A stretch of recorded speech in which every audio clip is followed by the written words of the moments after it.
Di banyak tempat sudah jarang zikir tahlil la ilaha illallah ba'da salat. Benar ya? Di sini saya terharulah tadi. Masih zikir ba'da salat la ilaha illallah. Dalam hadis yang riwayatnya hasan, kualitasnya bagus, Allah berfirman, jika hambaku berkata idza qala abdi la ilaha illallah, apabila hambaku mengatakan la ilaha illallah, maka aku menjawab, aku sambung, la ilaha illa ana. Betul, tidak ada yang berhak disembah kecuali aku. Itu makna dasar. Tergantung kualitas rohani seseorang, maknanya akan berkembang, naik. Terjemahan awal, tiada yang berhak disembah. Terjemahan yang lebih tinggi, tiada yang memberi rezeki kecuali Allah, tiada yang menyehatkan kecuali Allah, tiada yang menjamin kita, menjaga kita kecuali Allah. Suatu kali Al-Imam Abu Yazid Al-Bustami semasa dengan Imam Muslim wafat tahun 261 Hijriah, berarti sudah lewat 12 abad yang lalu. Abu Yazid ini bukan imam masjid, tapi jamaah paling depan. Ba'da salat subuh, zikirnya bukan cuma sejumlah yang tadi, zikirnya berlanjut sampai syuruk. Sedangkan tuanku iman saat itu, dia seorang qadhi bergaji setiap bulan. Melihat Syekh Abu Yazid, Al-Imam Abu Yazid berzikir, gak berangkat ke ladang, gak pergi bekerja ke pasar, sang tuanku qadhi ngejek beliau. Apa kata si qadhi? Ba Yazid, gitu pendek, panggilan pendeknya, ya Ba Yazid,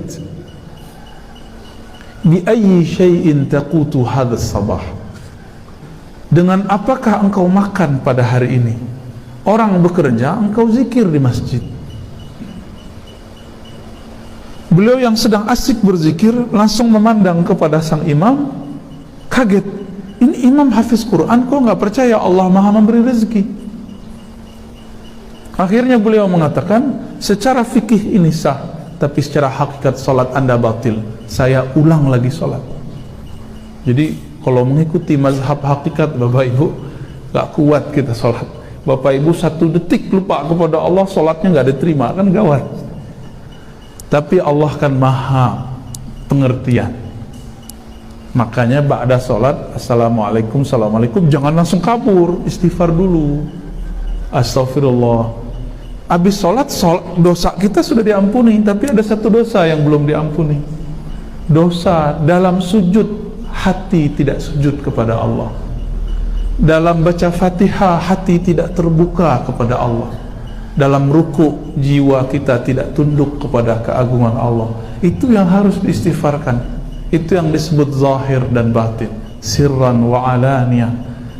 Istighfar dari sir yang tidak benar, sir rahasia yang tidak tunduk. Alaniyahnya seperti sujud, batinnya tidak sujud. Maka Al-Imam Abu Yazid langsung sholat subuh, diulang, i'adatus shalah namanya dalam fiqh. Jadi ahli-ahli qalbu itu kalau mengikuti kaedah qalbu, maka mereka akan berat.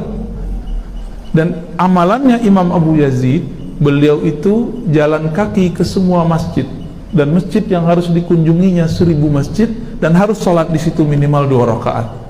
Dulu zaman-zaman bapak Saiswa, masjid-masjid jarang enggak? Jarang. Satu masjid ini, terus satu lagi masjid di mana gitu ya, negari mana gitu kan? Dan itu jalan kaki Pak, nggak pakai Innova kayak Tuan Kumudo. Mau ganti ya? Jadi kita sudah enak nih zaman, pakai motor, masih jarang ke masjid.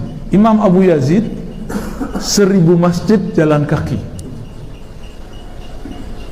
Nah, amalan itu dipakai oleh kawan-kawan jemaah tabligh, namanya khurud, jalan kaki. Cuma sampai di suatu masjid diusir sama orangnya, dianggap jemaah apalagi nih ya, aliran baru lagi nih. Kasihan jemaah tabligh itu. Baik. Jadi setiap kali kita membaca la ilaha illallah, itu Allah menjawab. Tapi syaratnya satu. Dalam hadis Imam Bukhari dikatakan, man qala la ilaha illallah min qalbihi aw nafsihi. Dalam riwayat yang lain, man qala la ilaha illallah khalisan mukhlisan. Sama artinya. Orang yang membaca la ilaha illallah itu beda dengan la ilaha illallah yang biasa. La ilaha illallahnya min qalbi, tumbuh dari kalbu.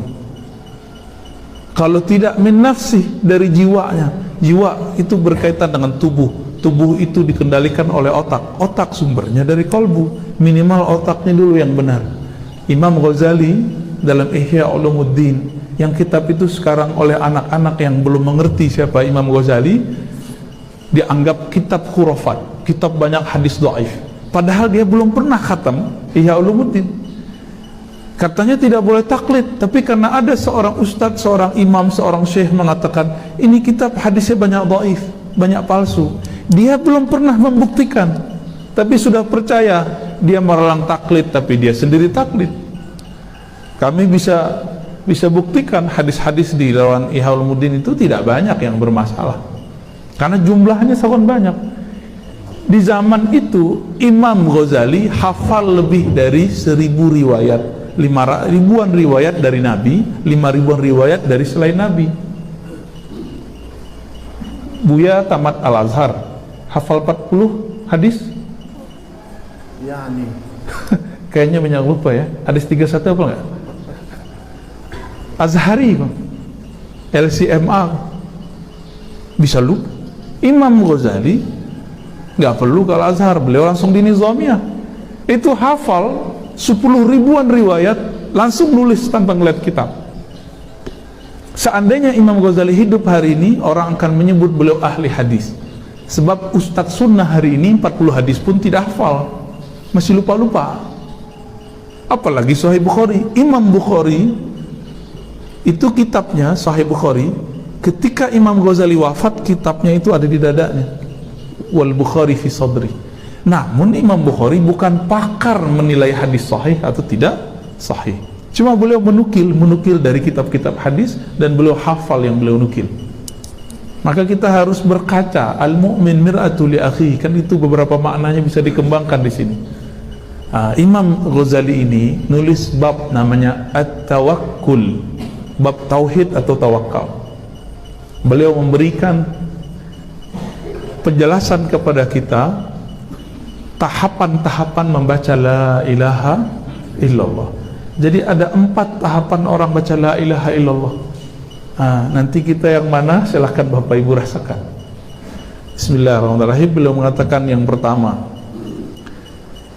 la ilaha illallah munafiqin. Bacaan la ilaha illallah orang munafik. Ciri munafik yang pertama apa? Ayatul munafik salasa, idza haddatsa kadzaba. Hadis Bukhari Muslim. Ciri orang munafik yang pertama, dia berkata, berkalam, tapi bohong. Lain di mulut, lain di hati. Jadi kita cek aja Pak, nggak usah tuduh orang. Saya saat baca la ilaha illallah, apakah seirama lisan ini dengan kalbu? Atau ketika baca la ilaha illallah, pikiran pun melayang? Atau yang lebih parah, orang baca la ilaha illallah, hati mendongkol, ya, hati kemudian kesel. Allah diteriak-teriakin, Allah lo ba'ari-ari, ya, gitu, bagi oke.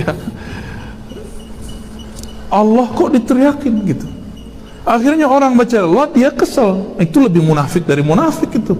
Gawat. Kalau nggak suka zikir keras, nggak usah komentar, cukup katakan saya suka zikir lembut, tapi nggak suka dengan zikir keras. Ya mirip-mirip dendeng batoko jadi dendeng balado. Jadi ciri-ciri munafik pada diri kita, baca la ilaha illallah dengan lisan tapi tidak ada koneksi dalam diri. nggak ada kenikmatan dalam membacanya. Tapi kabar gembiranya ada level 2. Lidah membaca, pikiran sadar. La ilaha illallah. Ada kesadaran. Bisa jadi sadarnya, ya Allah, kok saya baca la ilah kok nggak ada nikmatnya. Itu udah sadar namanya. La ilaha illallah, orang kok nikmat situ, kok kami nggak tahu rasanya ya Allah. Apa rahasia la ilaha illallah? Ada kesadaran itu sudah masuk level 2, mukmin. Jadi level kedua baca la ilaha illallah, level mukminun, level orang yang beriman. Dia mengatakan la ilaha illallah, qalbunya belum menikmati, tapi pikirannya sadar. Nah, itulah yang disebut min nafsihi dalam hadis Imam Bukhari, Kitabul Iman. Rato-rato kita zikir kayak gitu nggak? Ya, atau yang pertama, Pak? Dihitung-hitung aja. Seumur Bapak Ibu sekarang kok belum nikmat baca la ilaha illallah? Apa yang salah? Kalau diajak oleh seseorang makan apa yang lama di Lintau, Banyak yang masak. Durian. Bisa setengah jam nggak makan durian sambil ngobrol? Tahu-tahu habis, ya nak? Maka orang siko bakat tuh. Afdalul fawaqih durian.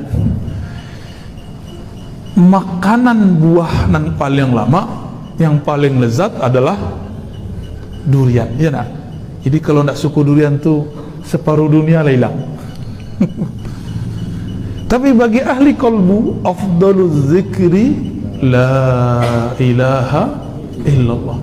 Hadis Imam Tirmizi, hadisnya sahih. Imam Tirmizi itu murid Imam Bukhari, kawan Imam Muslim, kawan Abu Daud. Jadi imam-imam hebat itu Imam Tirmizi. Imam Tirmizi ini meriwayatkan Nabi bersabda, zikir yang paling afdol, itu terjemahan harfiah. Kalau versi Ambo, afdalul zikr aladzul azkar. Zikir paling lezat itu adalah la ilaha illallah. Kenapa tidak lezat? Ketika kita mengatakan la ilaha illallah, belum sampai selesai Allah menjawab, sadaqta la ilaha illa ana. Engkau benar, tiada yang berhak disembah kecuali aku. Minimal level 2 lah ya Bapak Ibu ya. Tapi mau sampai mati begitu? Ya. Mau sampai mati begitu? Mau sampai mati, makanan yang dimakan tidak nikmat. Mau? Betapa tidak adilnya manusia zaman sekarang, bahkan dari dulu disebut zoluman oleh Allah, zalim kepada dalam dirinya, jahulan, jahil, betapa jahilnya dia.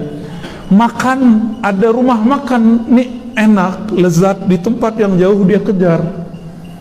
Tapi ada guru yang bisa menghidangkan makanan kolbu terlezat, dia tidak pernah kunjungi. Mati baru berkalam, ya Allah, dah meninggal Buya Awak, kami ingin mengaji ke beliau. Gombal, tahu gombal? Orang-orang begini akan begitu terus. Nanti ada ulama lagi, oh ada ulama, nunggu mati dulu baru ngomong begitu ya. Tapi orang-orang yang sudah merasakan nikmatnya la ilaha illallah, apa kata Imam Yahya bin Mu'az Ar-Razi, salah satu imam salafus saleh. Jadi salaf itu bukan nyala-nyalain orang mulu, Pak, beda-beda orang mulu. Salaf itu ngomong la ilaha illallah. Yahya bin Mu'az Ar-Razi mengatakan, orang-orang yang percaya kepada Allah, kenal kepada Allah, akan mencium harumnya kalimah itu dari wali-wali Allah. Kalau betul kolbu kita ini beres, maka penciuman dalam kolbu itu bisa mencium siapa saja yang kalimah la ilaha illallah itu subur dalam kolbunya. Oleh karena itu, wali-wali Allah pun, walaupun dia bersembunyi di tempat yang gelap, bersembunyi di pelosok, menyamar jadi manusia biasa, bekerja seperti orang biasa, tapi bisa dikenali oleh orang-orang yang sudah menikmati baca la ilaha illallah. Itulah kalam Yahya ibn Mu'az Ar-Razi. Jadi ilmu kewalian itu puncaknya di la ilaha illallah. Nanti setelah itu unlimited, Allah akan berikan ilmu yang tiada batas, dan itu harum, ya, yashummuhu ahluhu. Orang yang ahli dalam zikir itu akan mampu menciumnya, dia akan mengejarnya sampai ketemu. Maka dulu salah satu kemuliaan orang-orang Lintau, ada ayahanda beliau, Abu Ya Syekh Haji Bashir An-Naqsyabandi. Beliau buka dulu tempat iktikaf khalwat suluk, ya. Itu surau suluk mungkin sudah antum lah yang hidup pintar, ya. Ya mungkin sudah stagnan karena beliau wafat. Semoga nanti anak dan murid-muridnya melanjutkannya, supaya kehariman itu dicium kembali oleh orang-orang yang mengerti la ilaha illallah, ya.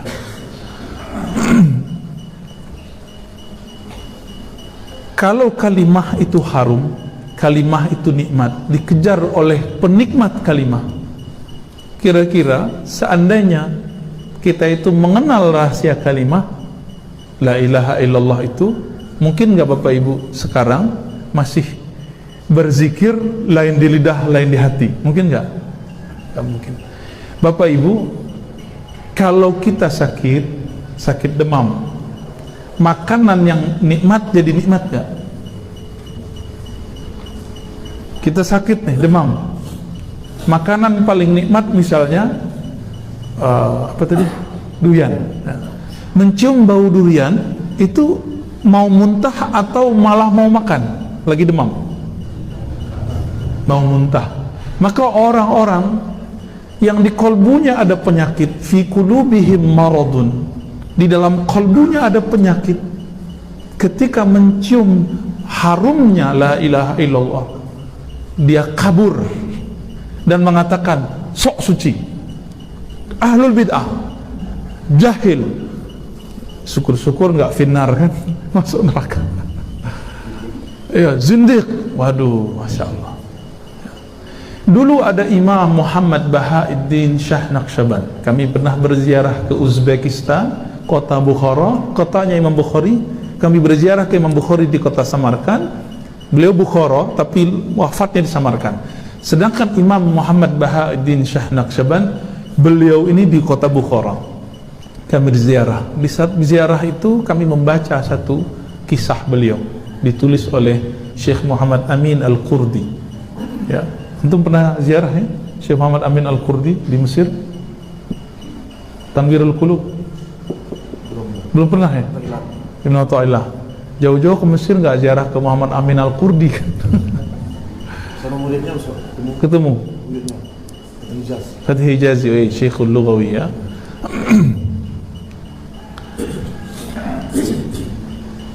Beliau menceritakan di situ, Imam Muhammad Bahauddin Shah Naqsyabandi disebut imamnya orang Naqsyabandi, orang Basudua. Beliau itu ketika hadir di surau zikirnya, gurunya namanya Amir Kulal. Amir Kulal itu kalau zikir lebih keras dari tuanku imam tadi. Cuma la ilaha illallah gitu-gitu aja palingnya. Kalau Amir Kulal enggak, la ilaha illallah, la ilaha, kayak meromperang, Pak. Karena saat itu sering terjadi perang mendadak. Maka murid-murid yang sudah masuk kalimah la ilallah dalam dirinya itu enggak ada rasa takut kepada apapun kecuali Allah Subhanahu wa ta'ala. Tapi Imam Bukhari, dia sedang menikmati satu ayat, wazkur rabbaka fi nafsik tadarruan wa khufyatan dunal jahri minal qawl. Gitu ayatnya, Bu, ya. Sebutlah nama Rabbmu, nama Allah di dalam kalbumu. Siapa nama Allah? Ya Allah itu. Sebut dalam kalbumu, dalam jiwamu, dalam dirimu, dengan penuh kerendahan hati dan khafi. Tidak lagi dijaharkan dengan lisan. Beliau sedang asik dengan ayat itu. Maka kalau dengar orang zikir la ilaha illallah keras-keras, beliau tidak ingkar, tapi beliau kemudian mencari tempat sendiri di luar masjid. Akhirnya murid-murid, asisten-asisten khalifah-khalifah Mir Kulal mulai curiga kepada beliau. Jangan-jangan ini orang-orang, kalau sekarang apa ya? Apa sebutannya Ustaz? Itu Ustaz, sunnah itu. Oh, enggak sunnah itu gitu ya. Dilaporkanlah bahwa Imam Muhammad Bahauddin masih muda kepada gurunya oleh murid-murid tua. Tuan guru Mirkulal ada murid kurang ajar, namanya Bahauddin. Tuan guru Imam berzikir, beliau kabur. Mirkulal kira-kira marah nggak? Malah senyum.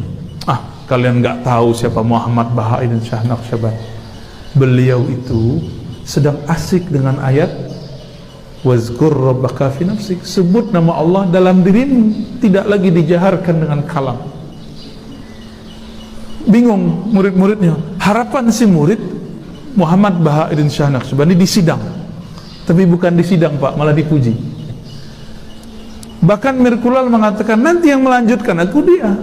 Dan betul lah, sanad zikir qalbu, zikir khafi, zikir dari dalam diri, dipejamkan mata, dikunci lidah, mata menunduk, kepala menunduk, itu kemudian disebut dengan Thariqah Naqsyabandiyah sampai ke negeri Lintau, sampai ke Batu Sangka, dan yang membawa itu Syekh Ismail Simabuh ke Tanah Datar.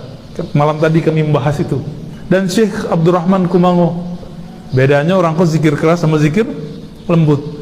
Di jauh Syekh Muhammad Jamil jauh, kemudian Syekh Zakaria Labai Sati masih banyak ya.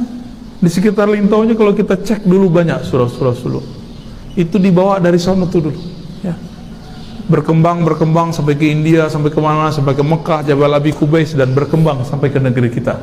Zikirnya lembut. Makanya orang suluk itu kalau zikir bukan zikir ba'da sholat itu yang mereka amalkan, itu zikir harian seperti di sini. Zikir mereka, kepala ditutup, mata dipejam, lidah dikunci, kolbulah yang menyebut tasbih berjalan ya. Adapun zikir ba'da sholat la ilaha illallah itu zikir harian, bukan zikir Naqsyabandi ya.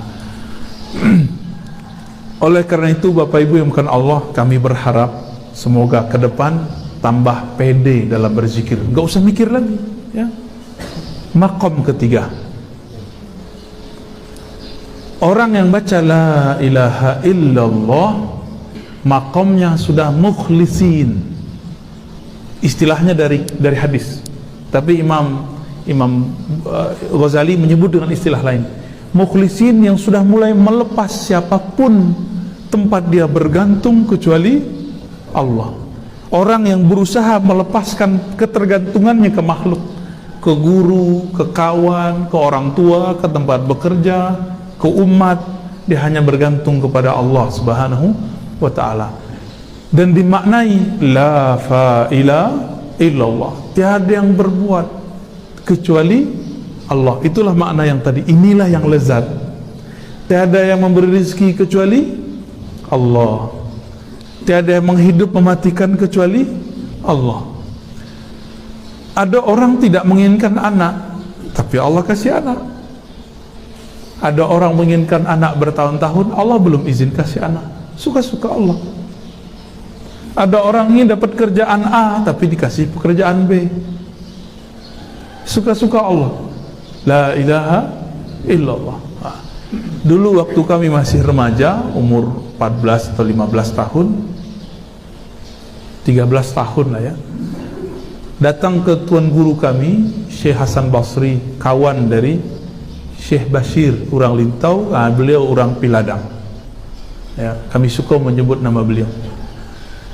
Maulana Syekh Hasan Basri ini biasanya kami ngaji hari Selasa malam, hari Selasa malam Rabu. Pada malam itu nggak ada yang datang kecuali saya dan ayahanda. Lalu beliau memimpin sholat, saya azan, qomat, lalu beliau memimpin sholat di rumahnya. Di saat berzikir la ilaha illallah, saya merasakan nikmatnya apa yang disebut Imam Ghazali itu. Padahal waktu itu belum membaca kitab Imam Ghazali, baru akan dibuka oleh tuan guru Syekh Hasan Basri Jalil. Apa makna yang muncul? Tiada yang berbuat.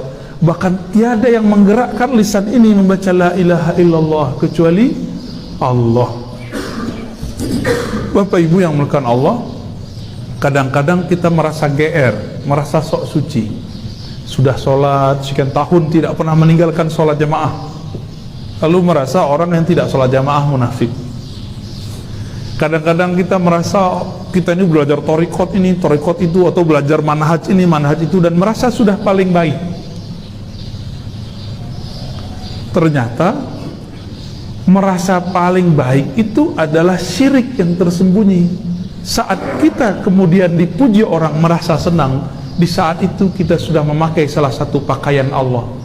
Pakaian Allah itu adalah al-kibriya dan al-hamd. Maka Allah memukul rata, memangkas. Apa kata Allah? Alhamdulillahi Rabbil. Pujian itu hanya milikku. Jadi kalau ada orang muji, oh Tuhan rajin sekali sholat, oh ibu solehah sekali, oh Tuhan alim sekali, itu pujian pulangkan kepada Allah, dipulangkan kepada Allah. Jangan pandang kita yang dipuji. Kapan boleh kita menerima pujian? Kalau pujian itu dikembalikan kepada Allah Subhanahu wa taala. Maka ketika membaca la ilaha illallah boleh memaknai itu. Tiada yang berhak dipuji, tiada yang alim, tiada yang memberikan kesolehan ini kecuali Allah. Satu kali ada seorang murid mengadu kepada Imam Ibn Athaillah Sekandari.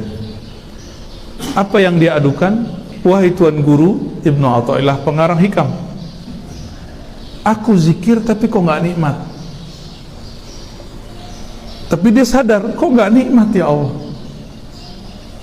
Akhirnya Ibn Athaillah mengatakan, wahai muridku, la tatruki dzikra li adami hudurika. Jangan engkau tinggalkan zikir meskipun zikirnya belum nikmat. Apa sebab? Tiadalah orang berzikir kecuali Allah sedang meminjam lisannya dan memberikan karamah kepadanya. Ketika semua lisan bergunjing, semua lisan merendahkan, semua lisan membicarakan selain Allah, lisan kamu membaca kalimah yang beratnya lebih berat dari langit dan bumi. Syukurnya alhamdulillah Bapak Ibu, kita tidak melihat rahasia la ilaha illallah. Kalau Bapak Ibu dikasih lihat baca la ilaha illallah, itu nggak kuat Pak, bisa pingsan-pingsan, bisa mati mendadak. Maka disebut dulu banyak orang fana ketika baca la ilaha illallah, karam dalam kalimat. Banyak dari dulu, banyak yang meninggal gila baca la ilaha illallah. Kawan kami, sahabat kami, secara umur senior tapi secara ngaji dulu barengan, kita ngaji kemana-mana ya. Dulu nama beliau yang dari Koto Panjang ya, Buya siapa dulu? Malin Putih, Mursyid Tarekat Naqsyabandiyah, Mursyid Tuan Syekh muda ya. Kami pernah datang sekali ke suraunya, diundang ceramah. Beliau itu ingin menunjukkan kepada murid, begini loh cara baca la ilaha illallah. Keasikan. Saat asik itu ruhnya lebih suka bersama yang punya nama Allah daripada tubuh yang membaca. Maka berpisahlah nyawa dengan badan. Saat beliau baca la ilaha illallah, Allah panggil dengan terhormat. Betapa indahnya meninggal saat seperti itu ya. Orang begitu masih dianggap sesat Bapak Ibu ya, videonya banyak ya waktu itu ya. Kami terharulah, ya Rabb, inilah permintaan beliau. Ternyata beliau ini dan kawan-kawan setiap satu bulan itu ada 2 kali buat khataman la ilaha illallah 70.000, pindah-pindah surau masjid. Dan zikirnya versi Mirkulal, bukan versi Bahauddin Shah Naqsyabandi. Zikir ikhlas, la ilaha illallah. Dan yang hadir lebih banyak dari ini Bapak Ibu. Zikir semalam dibagi-bagi, kira-kira di satu orang 1.000. Kalau 70 orang sudah 70.000. Maka mereka zikir malam itu masing-masing 10.000. Jadinya 70.000. Karena beliau hobi dengan kalimah. Karena itulah zikir paling lezat. Beliau minta, ya Allah matikan kami dengan la ilaha illallah. Itu kan ada dalam rotib Pak, ada salat ya, rotib la ilaha illallah, la ilaha illallah ulqi biha rabbi, gitu ya, alqa biha rabbi, la ilaha illallah unsi biha qabri. Banyak itu ya, rotib tahlil. La ilaha illallah, dengan inilah aku menghadap Allah. Tuh terjadi Pak. Mau enggak wafat meninggal dengan la ilaha illallah? Mau? Maka baca itu pagi, sore, siang, malam. Sebab seseorang akan meninggal, mati, berpisah dengan badannya dengan kebiasaan yang dia punya. Kini tua-tua punya Facebook, tua muda nonton YouTube. Kalau dulu di zaman kami masih remaja lah, ngaji je orang tua-tua, itu dipesani, jangan saingi guru, jo guru godang, guru godang tuh TV. Kini gurunya kete, namanya YouTube, handphone. Sama tuh, di mana orang nonton handphone. Mau tidur, ketiduran nonton handphone. Syukur-syukur yang ditonton tentang la ilaha illallah. Kalau enggak, tahu-tahu pindah alam Pak, dijemput dalam tidurnya oleh malaikat maut. Bangun-bangun cari handphone, tahu-tahu masuk ke dalam barzakh. Kira-kira bangun-bangun. Jadi orang meninggal itu nggak sadar kalau dia mati. Dicari-carilah handphone, dicari-carilah orang rumah samping kiri kanan. Kiranya alam lah berubah. Datanglah seseorang bertanya, "Hei, man rabbuk? Siapa Tuhanmu?" Baru kaget, barunya sadar, berteriaklah saat itu. Teriakan itu didengar oleh semua makhluk illa tsaqalain. Hadis Bukhari Muslim. Teriakan itu didengar oleh semua makhluk. Ayam, anjing, pohon, cicak, rumput, air, semua mendengar teriakan itu kecuali dua makhluk yang sombong, manusia dan jin. Tak dengar. Jadi pertanyaan pertama dalam kubur bukan Bapak itu setiap tahun ya haji, enggak, setiap tahun umroh, enggak ditanya. Berapa kali khatam? Enggak. Haji silakan, umroh bagus, khataman bagus. Tapi nanti bukan itu pembukaan pertanyaan, itu nanti kawan di kubur. Jadi kalau Bapak punya khataman, sholat, zikir, itu kawan di kubur. Tapi pertanyaan pertamanya bukan itu. Pertanyaan pertamanya pertanyaan keilmuan kolbu, ilmuwan rohani. Man rabbuk, siapa yang engkau sembah? Siapa yang engkau yakini memberimu rezeki? Suami, istri, anak yang sudah sukses, tempat bekerja, negara, sawah, enggak ya. Siapa yang bergantung dulu kalbunya kepada selain Allah saat di dunia, ini akan kelimpungan menjawab. Jadi itu enggak bisa dihafalkan Bapak Ibu. Ini enggak usah kursus bahasa Arab untuk menjawab malaikat tuh. Itu sudah bahasa ruhani. Sudah bahasa ruhani. Rohanilah yang menjawab. Karena malaikat itu makhluk rohani, maka yang menjawab rohani. Tubuh sudah mati. Kira-kira bisa menjawab Pak? Carilah guru mengaji kolbu. Oh, kecil orang zindik bid'ah, udah lupakan saja itu. Zarhum fi qaudihim yal'abun. Biarkan mereka bermain-main dengan kalimat-kalimat bid'ah itu. Bermain-main dengan kalimat menzindik-zindikkan. Biarin, kita nggak usah ada urusan dengan mereka. Kita nggak ada hajat untuk menolak mereka.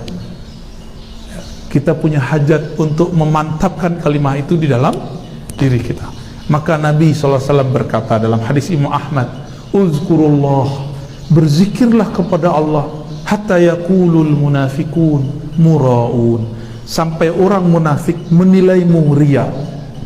Hadis ini kalau versi saya hasan, tapi oleh mereka karena mereka tidak suka dengan zikir versi kita itu didoifkan.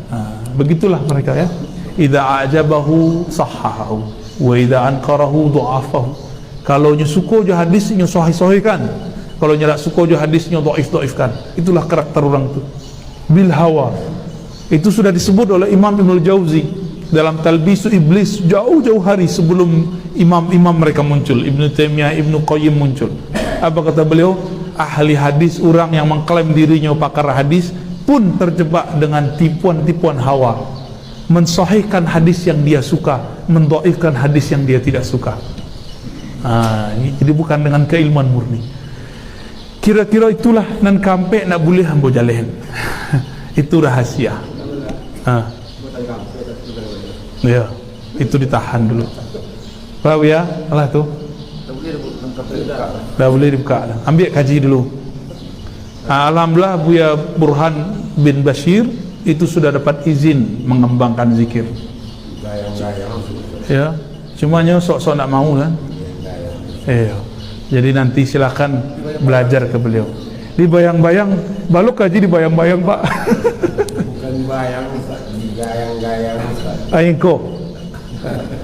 Yo. Lah kita tarik jenggotnya batang Pak. Musa jo Harun. Ya, fadal. Ya. Bagaimana caranya Ustaz menghubungkan amal kita dengan hal kita? Allah Ta'ala. Ini kita beramal itu cinta sama Allah, kita berdekat sama Allah. Kadang kan kita minta beramal, tidak ada kelembutan sama Allah, dan sama Allah. Maka kasar kebencian orang, kamu salam, kamu sapa, kamu senyum. Barangkali maksudnya bagaimana cara amal kita dengan rohani. Untuk menghubungkan amal zahir dengan rohani harus datang ke pakar rohani. Ingin pakar silat, datang ke ahli silat. Ingin sehat secara fisik, datang ke dokter fisik. Tidak bisa sekali ceramah dah Pak. Kecuali ambo Rasulullah sekali memandangnya cukup. Falah. Sekali saja memandang Rasul itu sudah mulia. Makanya sahabat Rasulullah itu tidak boleh dihujat satupun. Apa sebab? Mereka dimuliakan Allah karena memandang Rasulullah sallallahu alaihi wasallam. Abu Jahil itu memandang Muhammad bin Abdullah, bukan memandang Rasulullah. Kini kalau apa ibu memandang Burhan bin Bashir, dulunan mandi di kali. Mungkin dulu ikut pulau mencilo jambu nak rambutan. Tapi kalau Syekh Mudo Burhan bin Bashir LCMA, itulah lain orang itu. Ya, ambillah kaji kini. Ya, tak usah ditolak-tolak lebih ya. Ya, nanti yang lain disambung nanti semua. Ya, kaji itu orang kalau tahu sanad silsilah ilmunya, nya akan bersaudara, nya akan saling kunjung mengunjungi, bukan saling tinggi meninggi. Tapi kalau tidak tahu silsilah, tidak tahu silsilah guru, orang akan merasa dirinya lebih hebat dari yang lain. Nanti bakal tuan-tuan guru, para buya, para masyaikh, kalau ada murid datang silakan dibimbing. Dibimbing itu bukan berarti langsung ditalkin, enggak. Ya. Itu jawabannya Pak. Untuk mengkoneksikan zahir dengan batin butuh bimbingan khusus, dalam bahasa Arabnya disebut talqin. Tapi oleh orang awam, talqin itu hanya orang mati atau sakaratul maut. Padahal talqin itu yang digayang-gayang itu kali Pak ya. Talqin itu adalah bimbingan seorang ayah rohani atau guru rohani menyuapi makanan kepada murid rohaninya. Disuapkan itu kalimah ke dalam kalbunya, dibimbing masuk. Ada yang caranya keras, illallah. Ada yang cara pelan-pelan, illallah. Tergantung karakter bapak ibu yang mana, yang lembut apa yang keras. Silakan cari gurunya. Dan beberapa guru punya dua menu. Ada menu keras, ada menu lembut. Tinggal dipilih. Ya. Jadi cara menghubungkan talqin. Makanya dalam Sirril Asrar yang dinisbatkan ke Imam Al-Qurani atau Al-Jilani, jadi itu diperdebatkan nisbat kitab itu, beliau mengatakan semak belukar yang ada dalam pikiran dan kalbumu itu bisa dipangkas ketika si guru membimbing. Jadi talqin itu seperti sabi yang bisa memangkas rumput sehingga jalan terbuka. tarang pengenadanya. Kalimahnya sama, la ilaha illallah, tapi ketika si ahlinya yang menghantarkan kalimah masuk ke kalbu, langsung Pak hidup tuh di dalam. Aslinya kalbu kita itu dia tidak mau kecuali nama Allah. Makanya Allah beri batasan, ala bidzikrillah tatmainnul qulub. Hei, ketahuilah, itu arti ala. Bizikrillah, hanya dengan menyebut nama Allah. Siapa nama Allah? Ya Allah itu. Hanya dengan menyebut nama Allah, kalbu menjadi damai dan tenang. Maka dikasih pun ilmu tentang bid'ah sunnah 1000 kali, kalbu gak akan tenang. Dikasih hafalan, kalbu udah tenang, hafalan masuk ke memori, otak bagian belakang, belum tembus ke kalbu. Makanya Nabi SAW mengatakan, Khawarij di akhir zaman, teroris di akhir zaman, mereka mungkin hafal Quran. Bahkan Nabi mengatakan mereka ahli Quran. Jadi kita harus antisipasi Pak, jangan sampai tafsir Quran, hafalan santri-santri Quran kita itu menjadi Khawarij nanti. Hafal Quran tapi Qurannya tidak tembus ke kalbu. Jadi ketika Nabi mengatakan saya khuruj, akan keluar di akhir zaman sekelompok orang yang pernah membantah-bantah Nabi, dan mereka ahli Quran, ahli dalil, tapi iman mereka tidak pernah tembus ke kalbu.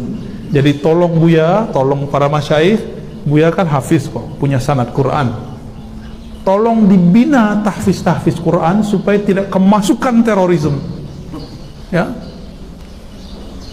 tidak kemasukan Khawarij. Terima kasih Pak. Kita khawatir. Jadi Nabi sudah kasih gambaran, nanti Khawarij itu hafal Quran. Maka kita wajib mengawal santri-santri hafal Quran. Jangan cuma hafalan, tilawah. Isi Qurannya yang penting Pak. Isi Qurannya. Jadi jangan usah bangga anak juara musabaqah, itu nggak ada apa-apanya, nggak dinilai di sisi Allah. Dinilai di sisi manusia dapat juara. Makanya kawan kalau biasa dapat juara, lalu nggak dapat juara kesel, tandanya dia nggak ikhlas. Dan itu sampai juara internasional begitu. Ya, kami ketemu beberapa aktivis musabaqah, ya mohon maaf Pak, aktivis musabaqah, dia nggak juara Pak, nggak juara 1, dia juara sekian gitu. Yang juara 1 kawan beliau, yang juara 2 beliau, 3 kawan-kawan beliau. Apa katanya? Si anu yang juara 1 itu seharusnya bukan dia yang juara, harus saya yang juara. Dan itu kami ketemu udah banyak para musabaqah itu. Berarti suaranya indah tapi tidak seindah di dalam kalbunya. Mereka hanya sibuk melatih. Maka buya-buya, para ustadz wajib mengawal para ahli qari'ah. Dan kami mengimbau kepada qari'ah, belajar zikirlah kepada ahlinya, sehingga nanti membaca Quran itu niatnya mengamalkan sunnah Nabi. Seperti Abu Musa al-Ash'ari yang Nabi minta, yang Nabi curi-curi mendengarkan. Jadi Nabi itu suka jalan-jalan di ganggang rumah, ingin mendengar siapa yang qiyamul lail. Ternyata yang qiyamul lail saat itu Abu Musa al-Ash'ari, suaranya indah seperti suara Buya Burhan tadi, ya. Nikmat, senapaknya ditambah 2 halaman pun tidak kakabur warna. Abu Musa al-Ash'ari besok pagi Nabi panggil, suaramu seperti seruling Nabi Daud. U'tita, ya, mazamira Daud. Engkau diberikan di anugerahi suara seruling Daud. Seruling Daud itu, jadi Nabi Daud kalau dulu baca Quran, kalau Nabi Daud dulu mazamir seruling kan, berarti Nabi Daud dulu main musik Pak. Batu ya, dalil boleh main musik dengan syarat. Mazamir kan kalimatnya apa? Kecuali itu diartikan secara majazi. Burung terbang itu langsung turun Pak, mau dengerin suara Nabi Daud. Angin sedang kencang berhenti, malaikat lewat pun langsung tertegun, binatang buas langsung jadi jinak. Nabi Daud kalau sedang melantunkan kalam-kalam ilahi dalam kitab Zaburnya, maka beliau bisa baca sesuatu itu berhari-hari tanpa makan, tanpa minum. Maka ada burung-burung yang tadinya keluar, belum sempat sarapan, belum makan siang dan sore, burung itu mati. Sedang mendengarkan hari kesekian, hari ketiga, keempat, kelima. Jadi beliau itu bisa berhari-hari cuma dengan kalimah itu, membaca nama Allah. Nabi Daud. Kalau Nabi Daud yang berhenti siapa? Burung, angin, binatang buas, binatang ternak, binatang jinak. Tapi kalau Abu Musa al-Asy'ari baca Quran, yang berhenti siapa? Sayyidul awwalin wal akhirin, penghulu alam semesta, karena dialah alam ini dapat berkah, Nabiuna Muhammad sallallahu alaihi wasallam. Maka Abu Musa al-Asy'ari pewaris ruhnya Nabi Daud. Abu Musa al-Asy'ari itu bisa membuat seorang nabi berhenti. Itulah nabinya para nabi, rasulnya para rasul, pimpinan alam semesta, Sayyidul Awwalin, Sayyidul Alamin. Akhir-akhir semoga para qori-qori'ah di negeri kita mendapatkan nur warisan Abu Musa al-Asy'ari Nabi Daud alaihi salatu wassalam. Tapi ya, buyalah aku tanya kamu. Ustaz nanti sila dia tuh. Di awalnya Ustaz dari zikir itu ada 4. Yang baru Ustaz terangkan 2, yang 2 lagi 3. Yang kami jelaskan 3, tapi yang keempat rahasia. Ya. Adik bapak yang kemarin malam, Oh, alhamdulillah. ya Ramli, Buya Damanhuri. ya. Jadi malam tadi kami ketemu abang beliau, Buya Damanhuri, lalu mengambil sanad ijazah kitab-kitab Ahlu Sunnah. Buya Damanhuri dari Bakri Ramli, ya? Ramli Bakar, dari Syekh Jamil Jauh, dari Syekh Ahmad Khatib Minangkabawi, ulama Mekah tapi orang awak. Kami diijazahkan malam tadi. Alhamdulillah Rabbil Alamin. Ya. Syekh Jamil Jauh, jauh, tahu jauh kan? Ya. Padang panjang. Kalau Iko padang pendek. Jadi sudah disebut Pak. Kalau yang kampe itu anugerah Pak. Pemberian. Tak boleh kita jelaskan di kalangan awam. Nanti salah adab Abu. Ya, Abu Yalan aja. Ada hari ini kita dikagetkan juga oleh Ustaz ini. Semacam pengajian, dan itu setelah disorot oleh MUI bahwa ada seseorang itu pada intinya menyimpulkan makan daging haram kalau memang betul menginginkan dengan Allah Subhanahu wa taala, ya, sehingga pemahaman masyarakat dengan pengajian-pengajian seperti ini rata. Maksudnya makan daging haram kan? Ya, sudah ada yang gitu, ada pengajian yang sembilan sudah disorot oleh MUI provinsi. Dan itu tempatnya ada satu di Lincau. Sampai kepada majelis zikir itu telah mengharamkan apa yang dihalalkan oleh Allah Ta'ala. Kenapa? Karena dia melarang makan daging. Padahal sebenarnya bukan seluruh majelis zikir yang berpendidikan dan pemahaman seperti itu. Iya. Bagaimana kita mengkonter dan mohon Bu yang menjelaskan tentang pemahaman seperti ini, apakah bisa dipukul rata seluruh untuk majelis zikir yang ada? Iya. Pertama, MUI itu, kamu lihat ketua MUI Lintau kan? Ketua MUI dengan ketua MUI bisa jadi salah, beda paham. Mungkin ketua kecamatan juga ketua provinsi salah beda paham. Yang pasti ketua MUI, ulama MUI bukanlah ulama yang maksum hanya Rasulullah, maksum yang tidak bersalah. Ya, bisa jadi fatwanya nanti juga salah, bisa jadi benar. Ada satu aliran ahli zikir mengharamkan atau melarang, itu beda. Dia yang sudah bilang haram ya. Mengharamkan konsumsi daging. Kesalahannya itu dia bilang yang halal yang haram gitu. Kalau ahli zikir mengharamkan daging, berarti dia tidak tahu apa yang disebut zikir. Karena zikir itu salah satu nama dari Al-Quran. Di dalam Al-Quran dihalalkan daging atau bukan? Dengan syarat disembelih. Ingat, kalau ikan perlu disembelih nggak? Enggak. Jadi kalau ada orang menghalalkan yang haram dan dia sadar, itu kafir. Kalau dia tahu, barangkali kelompok zikir yang tersebut salah terima atau salah ibarat dari gurunya. Kalau sedang latihan zikir sebaiknya tidak makan daging. Itu ada penjelasannya Pak, ditulis oleh imam di Mekah, salah namanya Sulaiman Zuhdi.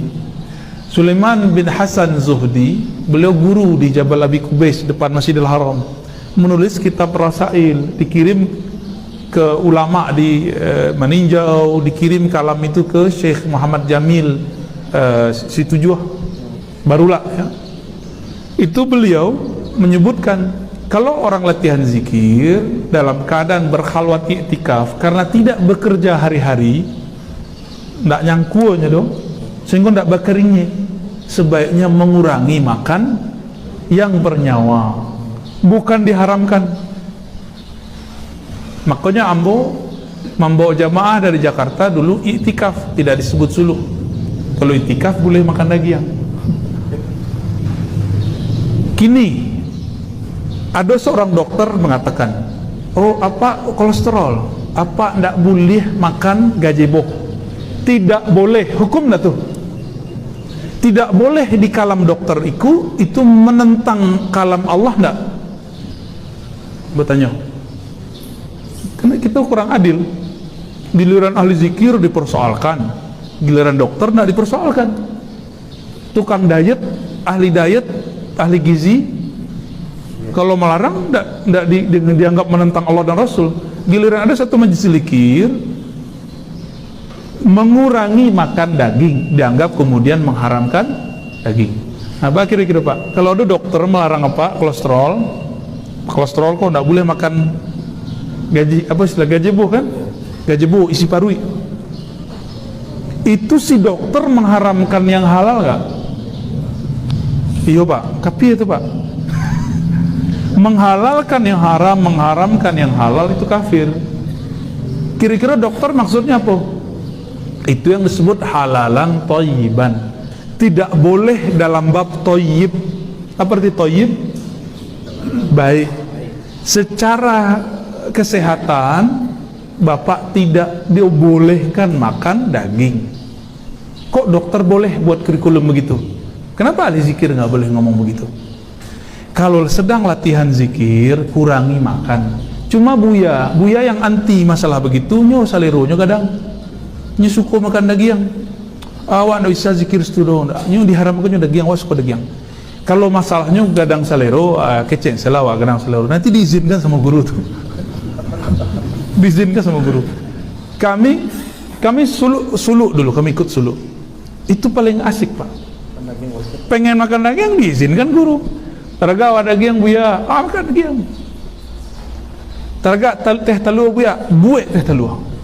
Tapi sudah makan daging, mulai zikir badan nangis. Yang kok, butuh ruqyah nak?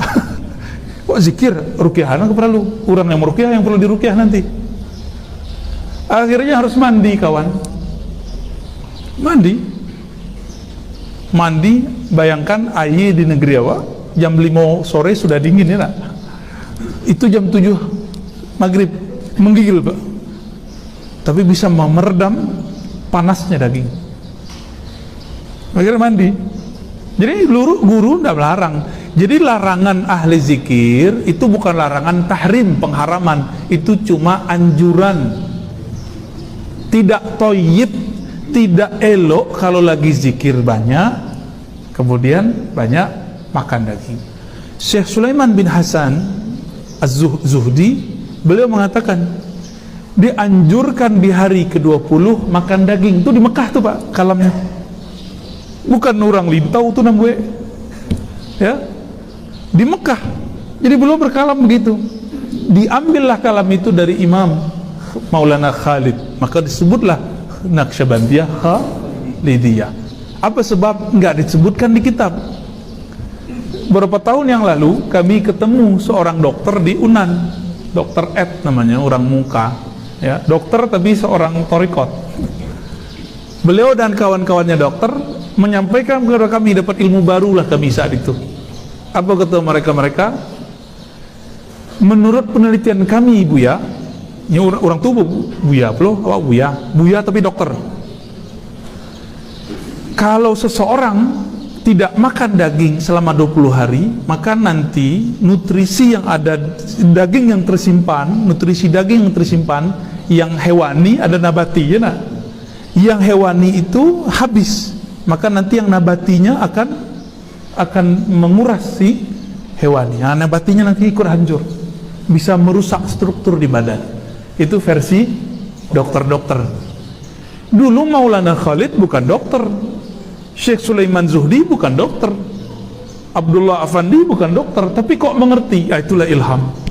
Jadi ilham itu turun, diteliti oleh kedokteran samu. Jadi dokter itu dari bawah, sedangkan para aulia dari Allah. Ilmu samu, maka ilmu dasarnya samu kalau dipertemukan secara baik. Adapun kalau ada kelompok yang mengharamkan, kita husnuzon dulu, barangkali salah tarimu dari gurunya, itu bisa dikonfirmasi. Jangan MUI jangan main langsung fatwa. MUI itu pendekatannya bukan langsung nyala-nyalain. MUI bukan tukang salah. MUI itu mengawal umat. Jadi kalau ada kejadian begitu, ajak komunikasi dulu. Nggak usah langsung fatwa, Pak. Maka MUI pusat tuh jarang ngeluarin fatwa dulu. Jarang.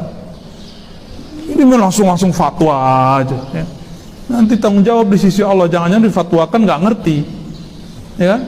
Akhirnya fatwa di negara Minang lumayan lucu-lucu, agak lucu-lucu negara awak kok gini fatwa, ya. Tapi kami nggak usah cerita lah, ya. Urusan antum lah orang MUI, ya.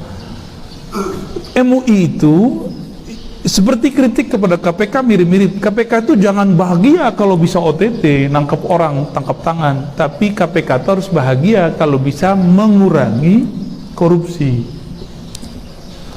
Maka MUI itu harusnya bahagia bukan ngeluarin fatwa, tapi bisa bimbing umat. Nah, yang tadi itu dikunjungi, diajak ngobrol. Setelah dikunjungi, dihadap, dipanggil. Jangan main langsung panggil-panggil. Orang itu kan, kamu siapa? Kamu MUI. Ya, saya nggak ngakuin Anda sebagai MUI. Kan bisa begitu. Datangin Pak, disapa. Kalau kita ini jadi orang tua umat, datangi anak-anak umat tuh, datangi. Jangan sombong, belusukan lah. Jangan cuma politik aja yang belusukan, ya. Silaturahmi, Pak, silaturahmi. Nabi kan suka belusukan. Ya. Ya. Apanya Buya, Pak? Mertua. Dari kajian judul apa? Ya. Jadi tadi ada empat topik. Ya. Yang disampaikan tadi ada 3. Ya. Yang satu rahasia. Kalau rahasia itu dari Allah datangnya. Ya. Dari pembicaraan itu kami minta disimpulkan Bu ya, yang simpul tadi supaya bisa kami buka. Oke. Jadi alhamdulillah. Jadi kesimpulan kaji kita ada pada hadis innal iman bid'u wa sittuna syu'bah atau bid'u wa sab'una syu'bah, hadis Bukhari Muslim. Nabi berkalam, bersabda, sesungguhnya iman itu lebih dari 70 atau 60-an cabang. Dan cabang yang paling inti, paling tinggi, a'laha qaulu la ilaha illallah. Cabang yang paling tinggi, paling kuat, paling pokok adalah la ilaha illallah. Cabang lain boleh dipangkas, tapi cabang yang itu tidak boleh dipangkas. Maka siapapun di dunia ini, di bumi ini, yang hari-harinya dengan kalimah la ilaha illallah, dialah orang yang paling mulia. Kok kita tu dipandang di Allah, leado kalimah tu di kalbu, leado di kalbu kita kalimah itu. Kalau ada, itulah yang ditimbang nanti. Walaupun kita bawa dosa sebanyak buih di lautan, sebanyak pasir, sebanyak air di muka bumi, sebanyak semua apapun, hatta anan sama, sampai kemudian menggunung ke langit. Tapi kalau di kalbu ada kalimah itu, Allah akan meridhoi insyaallah, dan dosa-dosa kita diampuni. Dosa kita ya banyak, dosa banyak, dosa bapak ibu pasti ada. Karena kita bukan nabi, pasti bisa salah, pasti bisa salah. Kalau bukan nabi, pasti salah satu fitrahnya adalah berbuat salah dan dosa. Yang bisa menetralkan itu cuma la ilaha illallah. Maka la ilaha illallah yang disebut di situ adalah la ilaha illallah, bukan la ilaha illallah munafik, lain di lidah, lain di hati. Lidah membaca, pikiran jalan-jalan, nah itu bukan munafik. Yang kedua, minimal lidah membaca, pikiran memaknai. Mulai galau, ya Allah, diriku belum merasakan nikmat kalimah ini. Naik ketiga, bersambung lidah pikiran dengan kalbu. Itulah zikirnya, awal dari zikir para aulia-aulia Allah. Itu berawal tuh Pak. Kisah-kisah sahabat-sahabat Nabi, wali Allah, itu dimulai dari la ilaha illallah versi yang nomor 3. Karena semua sahabat Nabi adalah wali Allah. Mereka tertancap kalimah itu di kalbunya. Semoga dengan berkah kajian ini, dengan keberkah hadir kita pagi ini, kalimah itu tertancap di kalbu kita. Amin ya rabbal alamin.